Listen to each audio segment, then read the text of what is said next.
Hi guys, welcome back to my channel. Today I'm moving my carrots across for some more space.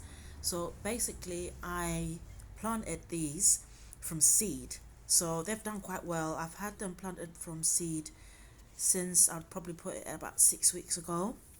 So the seeds, you just get them from your any normal shop would have them, like any plant shop would have the carrot seeds.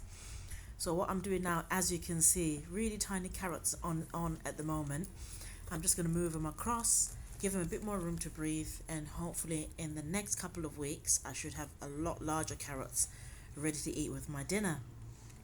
So I'm just hoping that they'll grow quite quickly and a lot better in the wider sort of pot or planter, as you call it. So as you can see now, I'm just pulling them out of the small container. Some of them are a lot smaller than others. I don't know why. Whether is it because of the fact that they're so squashed together, I have no idea. But anyway, I'm just going to move them across and see how they do. In terms of fertilizer or anything, I didn't fertilize any of these whatsoever.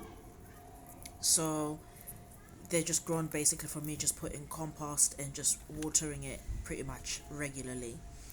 So right, so as you can see, those are the sort of ones that I'm just going to put forward for now. All I'm going to do is dig a couple of holes in there, as you can see, and just put them straight in, cover them up, and give them a bit of a good water. I haven't actually put these carrots directly into the ground. I just thought, let me just do it in this planter and see how I get on with it. But yeah, that's pretty much it. You'll see in a minute that is pretty much all done, very quick. Thanks for watching, guys. Like, subscribe.